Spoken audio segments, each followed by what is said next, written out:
Most Americans think retiring abroad is risky, unsafe, and complicated. But the biggest mistake isn't moving abroad, it's believing the reasons not to. And by the end of this, one of these will probably change how you see retirement completely. There's a growing group of Americans choosing to stay put, even when they could live better, spend less, and stress less overseas. Not because they can't leave, but because they believe things that simply aren't true. And here's the twist. Every single one of those reasons sounds smart on the surface, but when you actually break them down, they completely fall apart. And one of these reasons actually costs people thousands every single year. We'll come back to that. So let's go through the 10 biggest reasons people avoid retiring abroad. And why they're completely wrong. This is probably the biggest fear. The assumption is simple. The US has the best healthcare in the world, so leaving means downgrading. But here's what actually happens. Countries like Portugal and Spain consistently rank higher than the US in healthcare outcomes. And in Thailand, private hospitals look more like luxury hotels than clinics. Here's where it gets interesting. A routine doctor visit in the US might cost $150 to $300. In Spain or Portugal, often under $50. Full private insurance in Thailand or Malaysia, around $50 to $150 per month. And the real surprise? Shorter wait times, more personalized care. Imagine needing a simple checkup.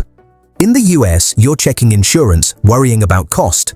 In Thailand, you walk into a private hospital, get seen in under 30 minutes, and pay less than a dinner out. Better care, lower cost, shorter wait. That shouldn't exist, but it does. So the question isn't, is healthcare worse? It's, why are people paying more for less? And if that one surprised you, the next one flips another major fear completely upside down.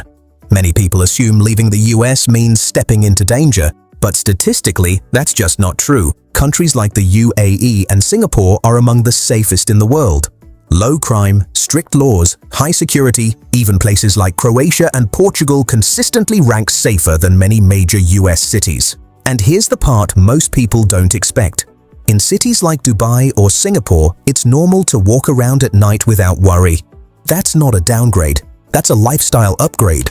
Safer, and somehow people still think it's more dangerous. Imagine walking home at night without constantly checking your surroundings. For many people, that alone changes how they experience daily life. This one feels real. Moving abroad sounds like leaving everything behind, but the reality? You're not alone, not even close. Places like Mexico, Portugal, and Thailand have massive expat communities. Entire neighborhoods filled with people who've already made the move, and in many cases, it's easier to make friends abroad than it is back home. Why? Because everyone is new, everyone is open, everyone is looking to connect. So instead of isolation, you often get a stronger social life. Coffee meetups, expat groups, beach gatherings. In many places, there's a built-in community waiting before you even arrive. But even if that sounds appealing, there's one excuse that stops people more than anything else, and it's about money. This one scares people off fast. Different country, different rules, sounds like a nightmare. But here's the truth most people never hear. There are systems designed to make this easier. The Foreign Earned Income Exclusion allows qualifying Americans to exclude over $120,000 of income from US taxes. Many countries also have tax treaties to prevent double taxation.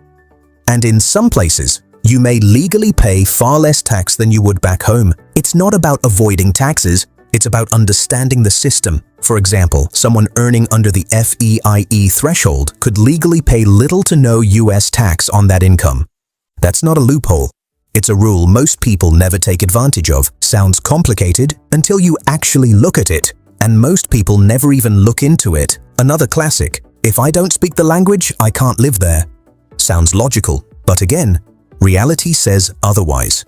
In major expat hubs, Portugal, Spain, Malaysia, UAE, English is widely spoken, especially in cities, hospitals, restaurants, and government offices. And here's the twist.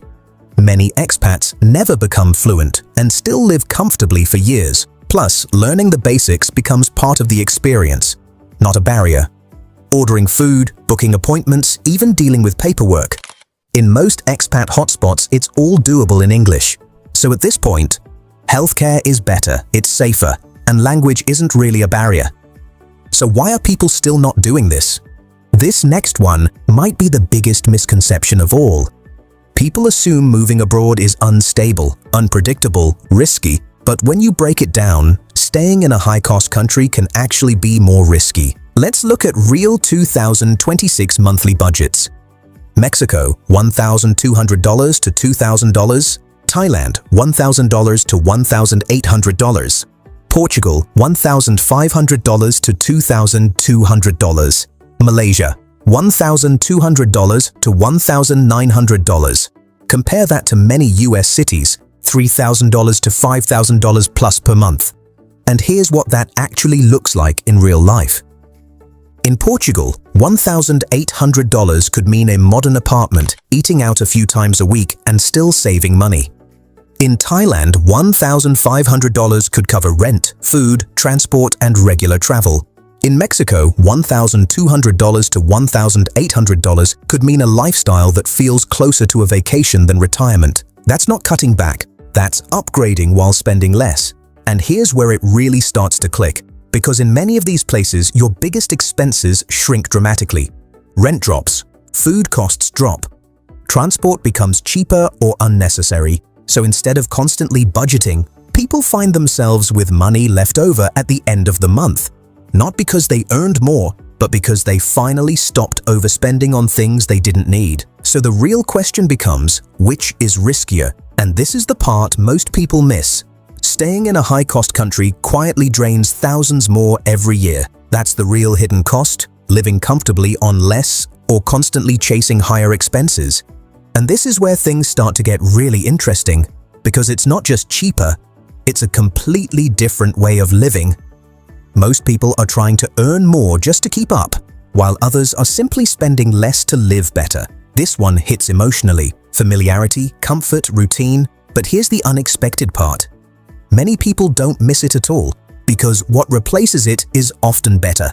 A slower pace of life, fresh local food, walkable cities, better weather, and most importantly, less stress. Mornings feel slower, evenings feel longer, and life stops feeling like something you're constantly trying to keep up with. Days feel less rushed, decisions feel simpler, and time starts to feel like something you actually have again, instead of something you're constantly running out of.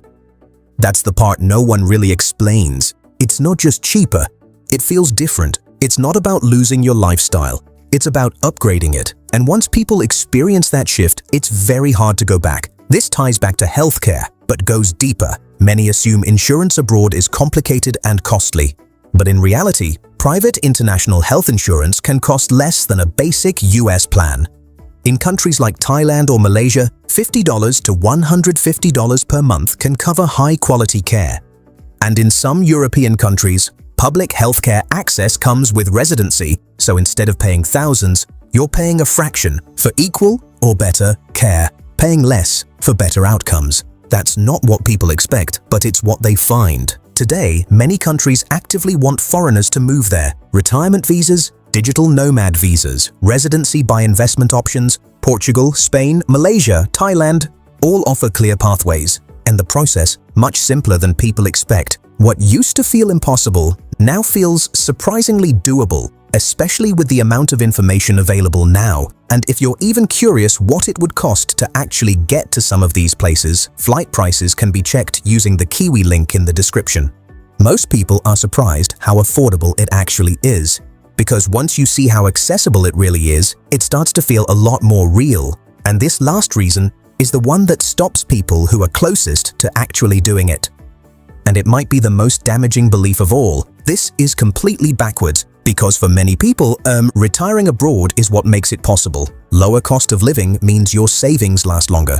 For example, $2,000 per month in the US might feel tight. In Thailand or Mexico, that can mean a comfortable apartment, eating out regularly, the ability to travel and still having money left over. More freedom, less pressure, and a lifestyle that actually feels like retirement. And the surprising part is, most people who make the move wish they had done it sooner. And suddenly, retirement becomes less about surviving and more about living. So when you look at it like this, most of the reasons people avoid retiring abroad aren't based on reality, they're based on assumptions. And those assumptions, they could be the only thing standing between a high-cost, stressful lifestyle and one that's simpler, cheaper, and better in almost every way.